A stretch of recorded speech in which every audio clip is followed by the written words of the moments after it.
ঈদে আমার যখন কুরবানি আসলো তখন একটা হিন্দু তো একথা বললো না, তাদের সঙ্গে ব্যবসা করি, তাদের সঙ্গে সমাজ করে চলি, তাদের বাজারে বাজার করি, তাদের সঙ্গে লেনদেন করি, তাদের সঙ্গে উঠা বসা করি। তাইলে তো আমরা আমাদের সামনে কুরবানি যখন মুসলমানদের আসছে তখন ধর্ম যার যার উৎসব তো সবার, তারা যখন কুরবানি করে তাদের সাথে আমরাও দুইটা কুরবানি দেই।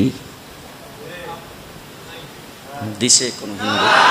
জি, আপনার জুমার নামাজ পড়তে বোধ হয়ে আসছে, ঈদের নামাজে তো যাইও, সবে বরাতে তো মোমবাতি দেয়।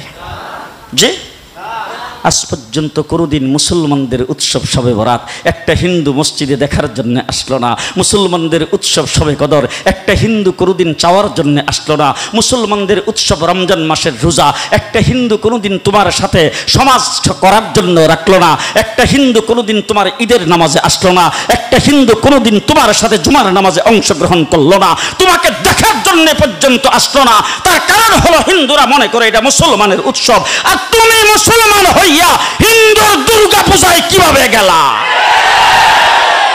আরে তোমার কি হয়ে গেল? তোমার কি লজ্জা শরম তুমি ধুয়ে ফেলে দিয়েছো? তোমার কি কোনো লজ্জা শরমও নাই?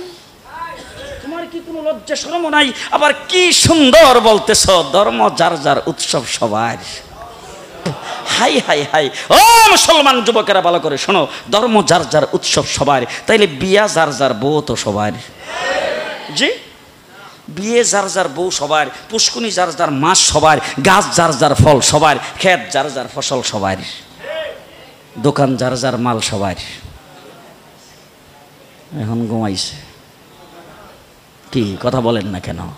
তাহলে আমার দোকানের মাল যদি আমার হয়, আমার ক্ষেতের ফসল যদি আমার হয়, আমার গাছের ফল যদি আমার হয়, আমার গাছের নারিকেল যদি আমার হয়, আমি বিয়ে করলে বউ যদি আমার হয়, মুসলমান আমার পুষ্কুনির মাছ যদি আমার হয়, তাইলে ধর্ম যার উৎসব তার। ধর্ম যার উৎসব, আরো জোরে, ধর্ম যার উৎসব, ধর্ম যার উৎসব তার।